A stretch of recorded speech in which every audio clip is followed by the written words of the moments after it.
hihilingin mo o pinatatanggal mo sa Malacanang press corps si Eden at palitan ng ibang reporter, sino ka? Eh baka kayo dapat napalitan dyan. Hindi kaya kayo ang dapat natanggalin dyan? At dahil hindi nyo naman yata naiintindihan yung trabaho ninyo? Pambira itong... ano ba yan? Utos ba ni Secretary J. Ruiz sa iyo yan? Kaibigan? Kung utos sa iyo ni Secretary J. Ruiz yan, magsama kayo. Magsama kayong dalawa. Hindi nyo ba naiintindihan? Nag-cover ba kayo ng Malacanang Press? Naging bahagi ba kayo ng Malacanang Press Corps sa kasaysayan ng buhay ninyo? Sumakit ang ulo ko. Alam mo, Mr. Kabatbat, ayan. Kilala ko to. Naalala na kita. Alam mo, pare ko, kung meron kaming dapat na sitahin, kung bawal palang makalapit sa Pangulo ang reporter, kung meron kaming dapat sitahin, ang Presidential Security Group. Oo. Bakit sila pumayag o naging maluwag na pinapasok o pinalapit si Eden Suarez Santos kay Pangulong Bongbong Marcos kung bawal pala yun? Higi nga. Sisihin mo yung PSG. Kayo laman ng balita. Mga tinamaan kayo ng magaling. Mr. President, pagtatanggalin nyo na itong mga to at pabigat lang sa inyo to. Palagay ko, hindi lang itong si Errol Cabatbat. Pagtatanggalin nyo na yung mga yan. I-massacre na. I-wipe out na yung mga hindi nila alam ang kanilang ginagawa. Anyway, nabalik lang ako na ganun talaga. Ganun talaga ang buhay ng reporter at buhay ng government official. They are always adversarial to each other. Ano po? Pero ang kagandahan naman, in fairness kay Attorney Claire Castro, tingin ko naman hindi naman niya itinuturing na kaaway si Eden Santos. Ito galing sa puso ko to. Ang tingin ko, ang basa ko, si Attorney Claire Castro, hindi niya itinuturing na kaaway si Eden Santos, bagamat paminsan-minsan, nabubusit siya ni Eden Santos. Katunayan, meron niyang isang larawan na pinadala pa sa akin si Attorney Claire Castro, ano? At meron ba tayo nung yung picture na, alam ko, pinost din ng Net25 yun no? Ayan, tinan nyo na. Naglalambot chingan pa naglalambot siya. Tinan nyo na, Sino mag-iisip na magkababag sila? So, tingin ko, between Claire Castro and Eden Santos, mayroon mang animosity every now and then, ay hindi sila magkaaway. Kaya lang, may mga tulongges talaga sa Malacanang na hindi yata alam kung anong kanilang trabaho. Naturingan pa naman na sila yung mga dating reporter. Alam niyo po ang tinutukoy ko? Isa pong kabuktutan, didiretsuhin ko na, isang kabuktutan ang ginawa ng isang tulongges dyan sa Malacanang. Ang pangalan po nung taong yan, ito alam ko nakasama ko ba sa coverage? Pero ako po kasi, when I was a reporter, nag-cover ako ng police beat, ng general assignment, ng PNP, ng Camp Aguinaldo, ng courts, ng Congress, ng Senate, ng Malacanang, ng sports, ng business. Yun po ang aking assignment. Pero hindi ko matandaan kung nakasama ko sa coverage itong si Errol Cabatbat, ASEC Errol Cabatbat Mantakin ninyo mga kababayan, nagsulat itong si Errol Cabatbat ng liham sa Net25. Ito pong si Assistant Secretary Errol Cabatbat. At alam niyo ba ang kanilang sinasabi sa sulat na ito, mga kababayan? Kundi ba naman ng gusto nila tanggalin. Ang gusto nila tanggalin itong ng Net25 si Eden Santos bilang reporter na naka-assign sa Malacanang. Ano ba itong taong to? Saan ba niya napulot yung ganong klase ng kapangyarihan? O sakop pa ba? Alam ba nila na hindi nasakop ng kanilang kapangyarihan niya? And sinasabi po nila, meron daw pong violation ng protocol. Ito pong si Eden Santos sa pagkukover sa Pangulo. At meron nga daw pong pangyayari na nilapitan daw po ni Eden Suarez si Pangulong Bongbong Marcos na labag daw po sa protocol.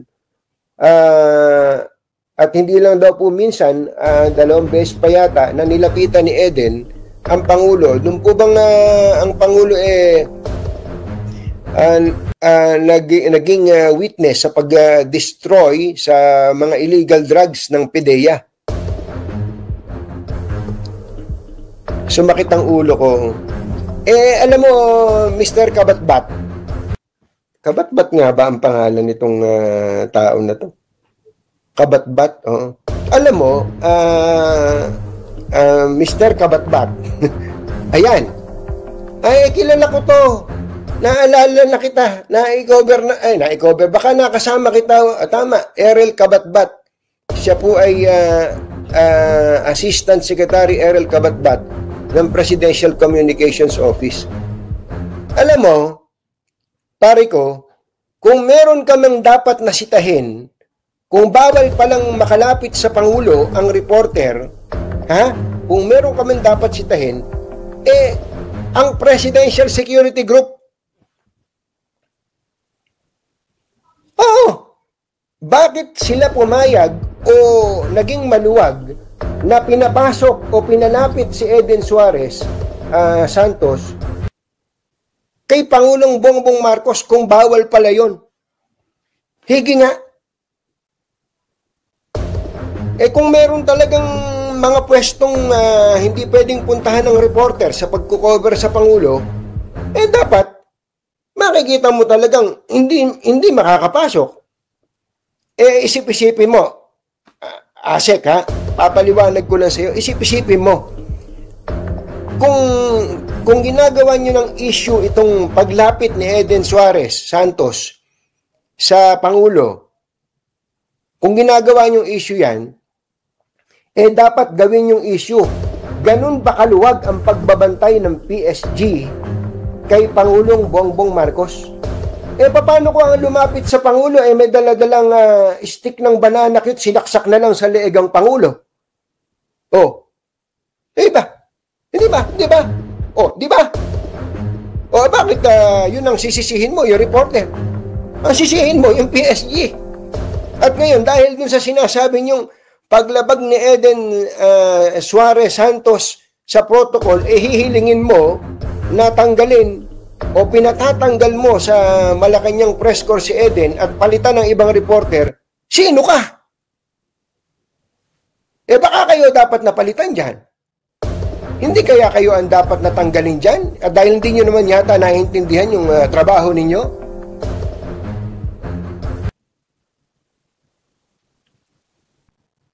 Pambira itong... ano ba yan? Utos ba ni Secretary J. Ruiz sa iyo yan? Kaibigan? Kung utos sa iyo ni Secretary J. Ruiz yan, magsama kayo. Magsama kayong dalawa. Hindi nyo ba naiintindihan? Nag-cover ba kayo ng Malacanang Press? Naging bahagi ba kayo ng Malacanang Press Corps sa kasaysayan ng buhay ninyo? Hindi nyo ba naiintindihan ang mga alituntunin dyan? Mabuti ang Malacanang Press Corps naglabas ng kanilang stand at sinabi nilang hindi sila pumapayag dun sa kahilingan o yung parang ini-impose nitong Errol Kabatbat na palitan si Eden Suarez. Mabuti na lang at ang Malacanang Press Corps ay nanindigan. Pambira itong mga taong ito. Uulitin ko, alam nyo ba ang ginagawa ninyo? Hindi na ba kayo nahiya? Imbis na ang maging resulta ng inyong pagtatrabaho, kung nagtatrabaho man kayo, ay maging kaibigan ang mga nagko-cover sa Pangulo. dahil importante yun meron pong working relationship ang media at ang gobyerno, nagiging adversarial pa kayo sa mga mamamahayag. Baka nakalimutan nyo na kaya kayo nandyan para ipalaganap ang alin? Ang mga programa ng inyong principal. Sino ba principal ninyo? Ang Pangulo. Ang dapat na nalalagay sa balita, kaibigan, ay ang Pangulo, ang inyong principal. Siya dapat ang laman ng balita. Yung mga mabubuting ginagawa niya, kung meron man, ang laman ng balita. Ano laman ng balita ngayon? Kayo! Kayo laman ng balita. Mga tinamaan kayo ng magaling. Mr. President, pagtatanggalin nyo na itong mga to at pabigat lang sa inyo to. Palagay ko, hindi lang itong si Errol Kabat-Bato. Pagtatanggalin nyo na yung mga yan. I-massacre na. I-wipe out na yung mga hindi nila alam ang kanilang ginagawa. Ang pinagbubutihan ninyo kung paano gigipitin ng media. Ang pagbutihan ninyo ay kung paano magiging malaganap kung meron mang ginagawang mabuti ang administrasyong ito. Kung meron man. Hindi. Ang pinagdidiskitahan nyo ay ang media. Sabi nga, do not shoot the messenger. Pambira itong mga tao. Ayan, kayo laman ng balita ngayon. Tuwan-tuwa siguro kayo na kayo laman ng balita. Ipunin ang tubig. Oo! Oh, grabe. Sinabi niya yun, para hindi bumaha pag umuulan ng malakas, ipunin niya yung tubig para pag sa tagtuyot, yun ang gagamitin. Sabi niya, para hindi tayo bumaha, ipunin na natin ang tubig para sa tagtuyot ay magagamit natin. Meron po tayong ginagawa at meron po tayong magagawa. Imbis na bumaha tuwing tag-ulan, ang gagawin natin ay iipunin natin ang tubig para mapakinabangan sa panahon ng tagtuyot. Kapag umuulan, ipunin niyo yung tubig para hindi bumaha. Di ba sinabi niya yun? Ipunin ang tubig. Oo! Bumaha tuloy. Makakasalanan niyo yan! Matitigas ang ulo niyo! Hindi niyo ginawa. Dapat yan, nag-uumpisa pa lang bumaha. Sinalok niyo na. Nilagay niyo sa mga drum. Matitigas ang ulo niyo Ala! Yun pa rin. Ay, by the way, bago tayo mag-umpisa ng ating diskusyon, mga kasama, ingat-ingat po kapagkat mayroong na-detect, nakitang low pressure area sa loob ng Philippine Area of Responsibility at magkakaroon ng habagat. Oo, sabi nila at ingat-ingat sapagkat dito po sa Pilipinas, ang bilis kayo kasi alam nyo, tayong mga Pilipino ang may kasalanan dahil kaya bumabaha. Diba, baha dun sa may Amoranto Stadium. Oh, grabe yun Oo, lubog yung mga sasakyan dun sa Laong-Laan. Naging dagat. Kasalanan po ninyong lahat yan, mga kababayan. Sinasabi ko sa inyo, walang ibang dapat sisihin kundi kayo. Sapagkat kayo ay hindi sumusunod sa sinasabi ng ating Pangulo na kapag umuulan, ipunin nyo yung tubig para hindi bumaha. Di ba sinabi niya yun? Ipunin ang tubig. Oo! Oh, grabe. Sinabi niya yun, para hindi bumaha pag umuulan ng malakas, ipunin nyo yung tubig para pag sa tagtuyot, yun ang gagamitin nyo. Hindi kayo sumunod. Ba't hindi nyo inipon yung mga buwabagsak na tubig mula sa kalangitan? Yan, bumaha tuloy. Makakasalanan nyo yan. Matitigas ang ulo nyo. Baka naman nagkamali lang. Hindi. Dinig ko Dinig ng aking dalawang tenga na maayos pa naman ang pandinig na. Sabi niya, para hindi tayo bumaha, ipunin na natin ang tubig para sa tagtuyot ay magagamit natin. Oh, hindi nyo ginawa. Dapat yan, nag-uumpisa pa lang bumaha. Sinalok nyo na. Nilagay nyo sa mga drum. Inuwi nyo sa bahay nyo. Di hindi babaha. Matitigas ang ulo nyo Ala! Pero Tony, nakakita ko ng sasakyan na pangsala ng mga basura. Ayun, dapat yun. Yun sana yung gawin natin. Pero hindi, antimano, pagka sinasala mo yung basura, too late na. Dapat huwag kang maglagay ng basura doon sa mga drainage. Kasi kaya nagbabaha dahil doon Lalo na kung walang takip yung mga drainage. Ninanakaw yung mga bakal. Ang problema kasi rito, alam nyo, sa Japan, sa Kyoto, may mga takip ng drainage doon na sinauna pa. More than 80 years old. Kita mo yung mga design, ang gaganda. Walang kumukuha. At hindi ninanakaw. Hindi nga ninanakaw. Ang gaganda, mga design. May art pa. Meron pa mga bula-bulaklak, may mga Meron mga cherry blossoms cherry pa. blossom. Oo, ang ganda ng nila, ng design nila. Walang kumukuha dito. Kaya ang nangyayari, ginagawang simento kasi yung bakal, kinukuha nyo eh. Yun ang Binebenta problema. nyo per kilo. O yan, Problema. hindi lamang basura ang papasok sa drainage pag walang takip. Hindi nyo alam Pati baha. tao. Hindi nyo kita. May mga nangyari na po dyan sa lungsod ng Maynila noon, mga bata nahulog, nalulunod Totoo po. yan. Kawawa. Huwag nyo po sanang gagawin yan just for the sake of panandaliang kita na 1,000 piso. Tama. 500 piso. Buhay ang kapalit. Huwag naman po. At Huwag saka, naman. not only that, attorney, kailangan parusahan talaga ng todo yung mga tao na nagnanakaw. Kaso mo nga, Yan. hindi nga nahuhuli. Pati Anong gagawin bumibili. natin? Hindi, pati bumibili. Oo, talagang may batas po laban sa mga bumibili ng mga nakaw. Ang Yun. tawag po rin ay Anti-Fencing Act. Yan. Pag ikaw ay isang mangangalakal, trader, negosyante, may nagbenta sa'yo at obvious naman na ito ay nakaw, katulad yan, may nagbebenta sa inyo yung sariles ng tren, di ba? Oo, pati yun, di ba? Yung Government owned yun cover ng manhole, obvious naman, nakaw yun. Correct. Paano naman magkakaroon ng pribadong cover ng manhole na gano'n, ang itsura? Yun nga Natatandaan eh. ko yung mga cover ng manhole dati sa Maynila, meron pang seal ng City of Manila. Yes, yun pa yun. So, kung ikaw ay yung junkyard operator at may nagbenta sa'yo noon, obvious, ninakaw yun. Paano yung isang pribadong tao nagkaroon ng manhole cover? Alam nga naman Yeah. may manhole dun sa loob ng bahay niya. Tinutong diba? nila. Oo. My goodness naman. Alam nyo, saka dahil sa baha, eto mukhang patong-patong na problema ang kahaharapin natin dahil din sa pag-ulan. Opo. Kasi 'di ba, pagka umuulan, tuwing umuulan at kapiling ka. Ang Tuwing umuulan, galing. bukod sa dumadami ang nabubuntis. Kasi malamig daw cuddle weather. Oh. Oo, ay nagkaka-traffic pa. Oh. At tulad ng Sabado, dapat magse-celebrate kami at gagraduate yung anak ko. Opo. Paglabas namin ng subdivision, naku paw! Baha yung Doña Soledad, kamote ang traffic, hindi kami natuloy. Ala, gumamit kay bangka, hindi na. Ay, hindi na, mahirap na yun. Oo, wala kaming bangka eh. Ay, Diyos ko Lord. Bakit nagkaganon na ating bansa? Oo nga, naging West Philippine Sea ang Maynila. Oo. Anyway, traffic na nga, eto pa.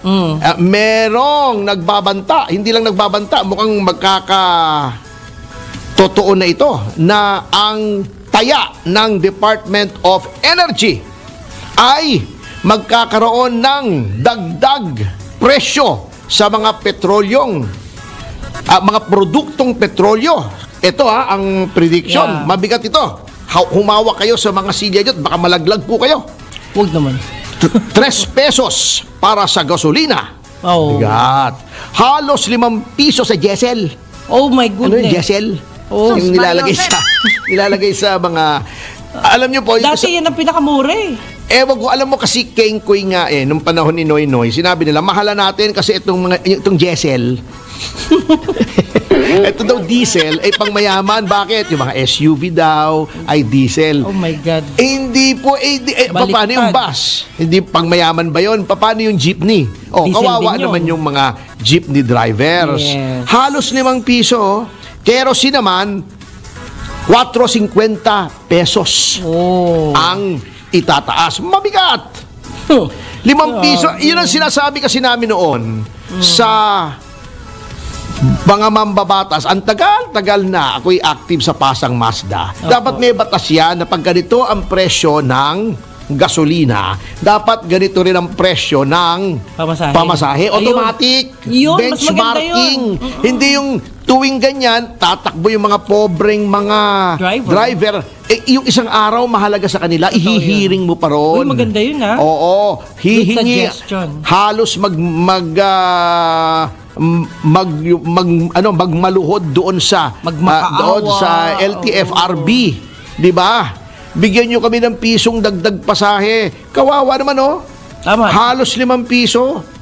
Sabihin natin kay Ka-Obet Martin yan. At saka ang tagal na namin sinasabi ni Ka-Obet yan sa mga mambabatas. Ang tagal ng proseso. In the meantime, na tumaas ang presyo ng diesel, abonado na yung mga jeepney drivers. Kasi karamihan po ng mga nagmamaneho po ng jeepney rito, yung tinatawag na chuperators. Ayun. Oo. Napakasagwa yata ng ano Ang masama pa, Hindi, ang tawag, yung chuperator, operator pa. Kanila Yan. yung jeep. Kaya, pag may na lulugi, sila ang Sila rin nakawawa. sumasalo ng lugi. Ayun. Tapos yung ibang pasero, hindi pa nagbabayad. Ang dami, nakakasabay ko, tumatakas. Pero, tandaan mo ito, napakahalagang tandaan nyo, yung mga hindi nagbabayad. Oo. God knows who does not pay. pay. Di ba? Oo,